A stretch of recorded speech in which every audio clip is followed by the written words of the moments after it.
Imagine payer 40 $ à chaque fois que tu cliques sur un bouton sur un site internet. C'est l'enfer que vivent quotidiennement des centaines de milliers de développeurs et d'utilisateurs de la blockchain Ethereum dont les frais de transaction sont devenus exorbitants. Tu le sais, le Web 3 a le vent en poupe en ce moment. Tout ce qui tourne autour des usages de la blockchain explose.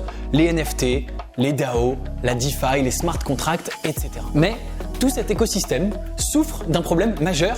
Ce sont ces fameux frais sur la blockchain Ethereum. Comme tu t'en doutes, beaucoup de personnes ont remarqué ce problème et ont voulu y apporter une solution. Et de très nombreux projets ont émergé pour devenir le Ethereum Killer, c'est-à-dire une nouvelle technologie, une nouvelle blockchain qui permettrait de faire la même chose qu'Ethereum, à savoir des smart contracts assez développés, mais plus vite et surtout moins cher. Sauf que tout ça, ça fait 5 ans que ça dure et personne n'a réussi à le détrôner. Notre ami l'Ethereum, il est toujours là, c'est le king du game et il n'y a aucune autre blockchain qui a réussi à prendre sa place. Pourtant, il y a une blockchain qui paraît enfin crédible suffisamment pour remplacer l'Ethereum, peut-être définitivement.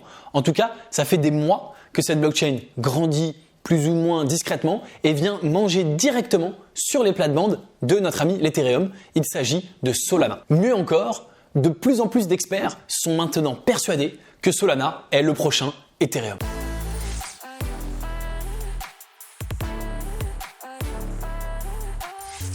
Techniquement, ce qui rend Solana extrêmement intéressante, c'est son architecture système qui lui permet d'effectuer des transactions beaucoup plus rapides que les autres. Alors que Bitcoin peut gérer à peu près 7 transactions par seconde et Ethereum peut en gérer à peu près 30 par seconde, Solana peut gérer 65 000 transactions par seconde. Et alors que ça te coûtera à peu près 3 $ de frais de transaction pour envoyer une transaction sur la blockchain Bitcoin, ça t'en coûtera entre 10 et 40 $ sur la blockchain Ethereum et ça te coûtera 0,0001 $ d'envoyer une transaction sur la blockchain Solana. C'est tout simplement une performance incroyable et incomparable. Évidemment, avec un tel prix par transaction, on peut imaginer ne plus jamais avoir à s'en soucier et valider des transactions à l'appel sans même regarder le prix. Mais comment Solana réussit une telle prouesse technique? D'abord, ils utilisent la Proof of Stake, preuve d'enjeu, où des validateurs misent directement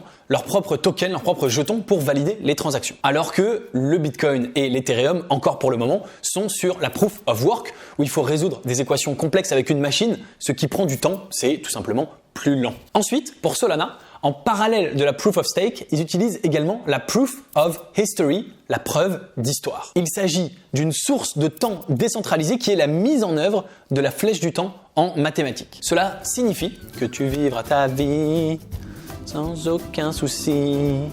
Philosophie, Hakuna Solana. Pas mal. Cela signifie que toutes les transactions de la blockchain Solana sont ordonnées de manière vérifiable sans que tous les nœuds aient besoin de s'entendre simultanément. Et c'est ça qui rend la blockchain évidemment si rapide. Mais être bon techniquement ne suffit pas.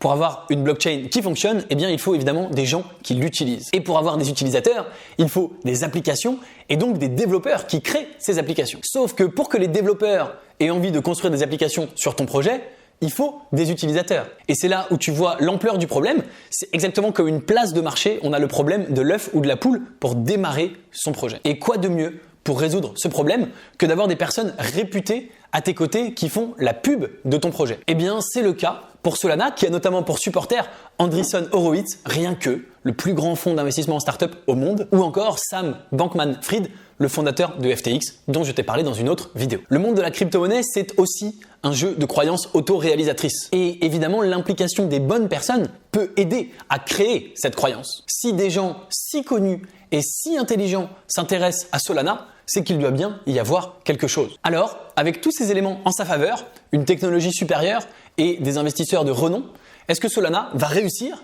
et va vraiment tuer l'Ethereum?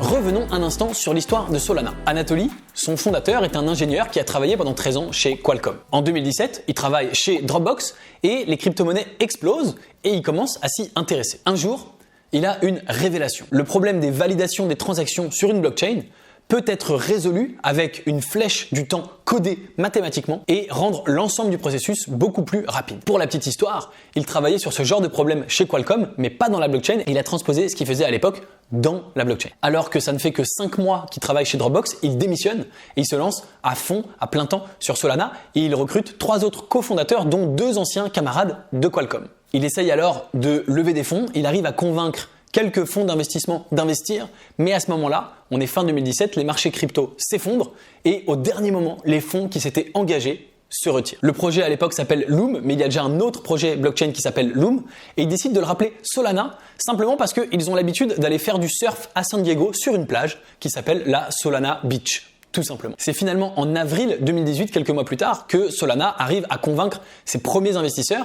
Ils vont lever 3,17 millions de dollars et à l'époque, ils vont vendre leur token pour 4 centimes de dollars. Tout ça, ça se passe il y a moins de 4 ans, en avril 2018. Et donc, d'après mes calculs, ces 3,17 millions de dollars, aujourd'hui, ils valent un peu plus de 7 milliards de dollars. Multiplier ton argent par 2200 en moins de 4 ans. Sympa. Solana développe à fond sa technologie et en juillet 2020, Sam Bankman-Fried, dit SBF, annonce que sa plateforme crypto FTX, l'une des plus grosses plateformes crypto, va construire son prochain projet, un échange décentralisé baptisé Serum, sur Solana. Puis en 2021, la blockchain explose en popularité pour diverses raisons et notamment ils arrivent à convaincre Andreessen Horowitz d'investir 314 millions de dollars, ce qui fait exploser le cours du token.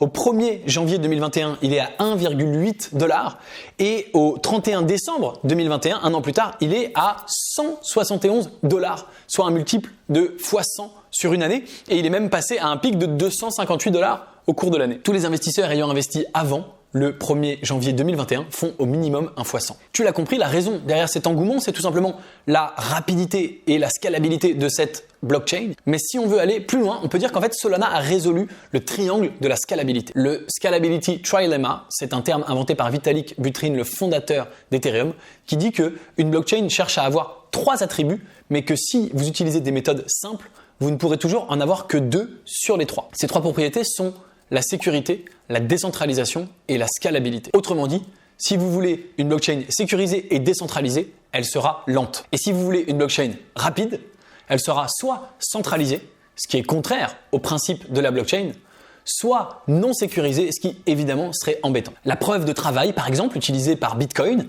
est très sécurisée et très décentralisée, et par conséquent, elle est très lente, ce qui est bien le problème. Grâce à l'utilisation de la Proof of Stake et de la Proof of History, Solana arrive à finalement résoudre ce dilemme et arrive à avoir une blockchain décentralisée, sécurisée et bien sûr rapide. Alors tout ceci repose sur tout un tas d'innovations autres en plus de la Proof of History. Il y a notamment Tower BFT, Turbine, Gulfstream, Sea-Level, Pipelining, Cloudbreak, Archivers. Je t'épargne les détails, mais si tu veux bien sûr te renseigner là-dessus, tu peux tout à fait consulter le site internet de Solana. Alors, Solana va tuer Ethereum, oui ou non ?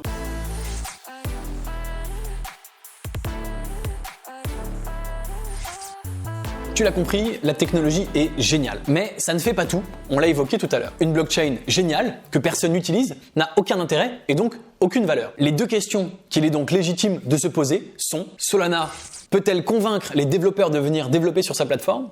Et ces développeurs peuvent-ils attirer des utilisateurs vers leurs produits ? Pour attirer les développeurs, Solana décide d'organiser des hackathons. Lors de son premier hackathon, en novembre 2020, 1000 développeurs sont présents et il crée 60 projets. Lors du second, en février 2021, 3000 développeurs sont présents cette fois-ci et créent 100 projets, donc une belle augmentation. C'est le moment où FTX annonce son fameux projet en partenariat avec Solana. Pour son 3e hackathon, cette fois-ci, c'est plus de 13 000 développeurs qui participent et plus de 350 projets créés. La machine est lancée. Voici quelques exemples de projets grand public développés sur Solana. Saber, c'est un échange interchain, ce qui signifie qu'il facilite les échanges entre Solana et d'autres blockchains. Il a été fondé par FTX et il a de nombreux avantages. Par exemple, il réduit l'incertitude sur les commissions des traders, ce qu'on appelle le slippage, ce qui peut te sembler à toi ou à moi tout à fait anecdotique, mais pour des traders qui font des centaines, des milliers de trades par jour, eh bien réduire cette incertitude sur l'écart de commission qu'ils vont payer, c'est extrêmement important. Star Atlas, c'est un jeu play to earn qui veut lui aussi surfer sur la vague et venir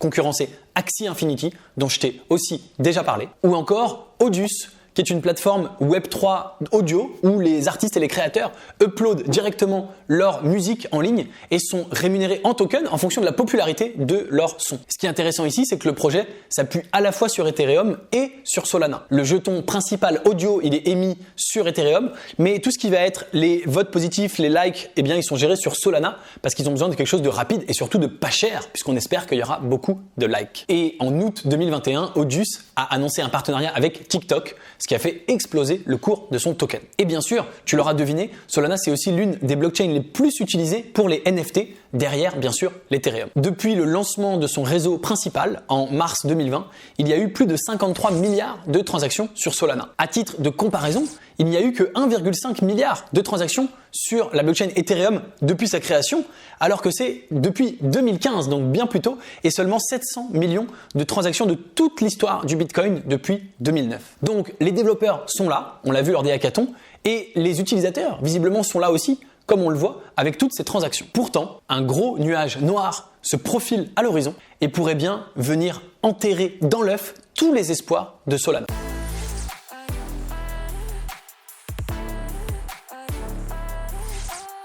Ce nuage porte un nom et ce nom, c'est bien sûr Ethereum 2.0. Ethereum est plus lent et plus cher pour l'instant, c'est vrai, mais il a aussi un écosystème beaucoup plus développé, beaucoup plus de développeurs, un langage de programmation plus simple à utiliser qui s'appelle Solidity et des outils d'infrastructure et de développement qui fonctionnent mieux. Et Ethereum prépare sa revanche, il s'agit du fameux Ethereum 2.0. C'est sa grande mise à jour qui devrait sortir dès 2022 et qui va venir résoudre les problèmes de lenteur et de prix des transactions. Ils vont introduire des nouveautés comme le sharding qui permettra d'accélérer et de réduire le coût. Grosso modo, ils viennent clairement résoudre leurs propres problèmes et manger sur les plates-bandes de Solana en disant vous étiez rapide, nous aussi, maintenant on va être rapide. Et si ça fonctionne correctement, ça va être dur pour Solana de faire face. Une autre critique forte de Solana, c'est son manque de décentralisation. Tu te souviens, on parlait de la rapidité de la blockchain tout à l'heure et du triangle de la scalabilité. Eh bien, pour aller plus vite, Solana utilise un système qui s'appelle la Delegated Proof of Stake,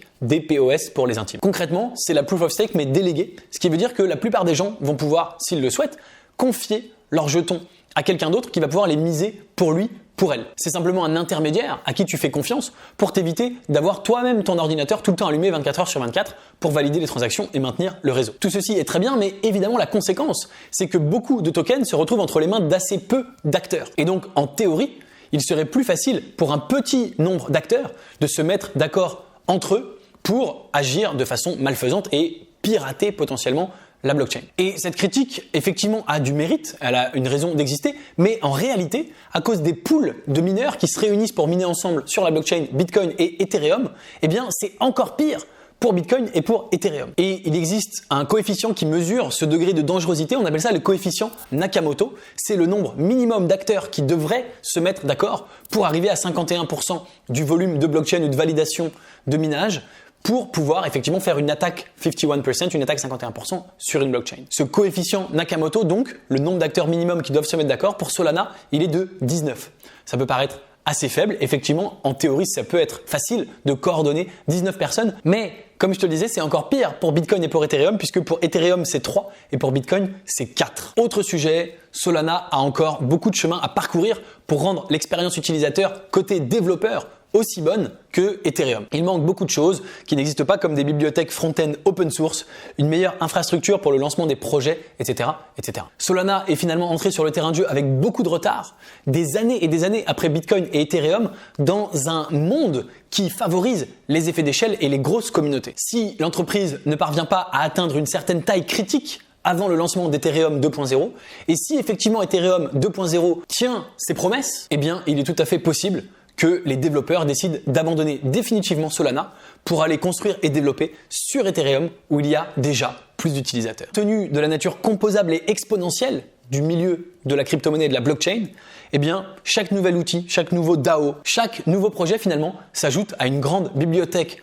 de smart contracts open source et renforce l'avance d'Ethereum. Solana veut être la blockchain à la vitesse du Nasdaq selon ses fondateurs. Il y a quelque chose d'assez magique quand on vient du monde de l'Ethereum et qu'on voit une transaction se valider instantanément et quasiment gratuitement. Et les nouvelles économies décentralisées et le métaverse auront besoin de transactions rapides et pas chères. Imagine acheter quelque chose dans le métaverse et devoir attendre 1 minute que la transaction soit validée et ensuite payer 15 $ de frais. Personne n'acceptera ça. Alors, il est possible que le lancement d'Ethereum 2, déjà repoussé plusieurs fois, tarde et soit encore repoussé et finisse par lasser les développeurs qui finalement en auraient marre et migreraient vers Solana définitivement. Mais même sans ça, Solana peut tout à fait avoir sa place dans un monde d'interopérabilité cross-chain entre les différentes blockchains. On pourrait voir par exemple beaucoup plus de projets comme Audius qui à la fois s'appuie sur Ethereum pour les tokens et à la fois s'appuie sur Solana pour les transactions rapides. Et aujourd'hui, l'ensemble des tokens de Solana, sa capitalisation valent aujourd'hui à peu près 10% de la capitalisation totale de l'Ethereum. Donc, le potentiel de croissance, il est encore absolument énorme si tu crois qu'ils vont remplacer l'Ethereum ou même si tu crois qu'ils vont devenir la 3e plus grosse blockchain. Du coup, j'en ai acheté un petit peu en faisant cette vidéo. Si tu t'intéresses à Solana et aux crypto-monnaies, c'est que tu aimes les investissements audacieux qui sont certes risqués mais qui peuvent rapporter beaucoup. Si c'est le cas, j'ai quelque chose pour toi. J'ai créé il y a plus de 4 ans le club privé Léonis Investissement qui te permet à toi et à des centaines d'investisseurs malins d'investir dans des startups à fort potentiel de la Silicon Valley à partir de seulement 2500 € par personne et par investissement. Ce sont des startups de la Silicon Valley issues des plus grands incubateurs comme le Y Combinator où ont été incubés Airbnb, Stripe, Dropbox, Reddit, Coinbase, OpenSea et j'en passe. Ça ressemble à la crypto-monnaie puisque ce sont des investissements relativement risqués mais qui peuvent rapporter énormément. On peut multiplier sa mise initiale par 100 et même par 1000. D'ailleurs, ce n'est pas un hasard si Andreessen Horowitz, le plus grand fonds d'investissement en start-up au monde, investit dans Solana. C'est parce que ces deux milieux entre blockchain et start-up technologique sont évidemment très proches et très reliés. Donc si tu veux investir dans la prochaine pépite technologique de demain issue de la Silicon Valley, comme Solana qui vient de là-bas, eh bien rejoins le club en cliquant sur le lien dans la description. Je te dis à tout de suite de l'autre côté.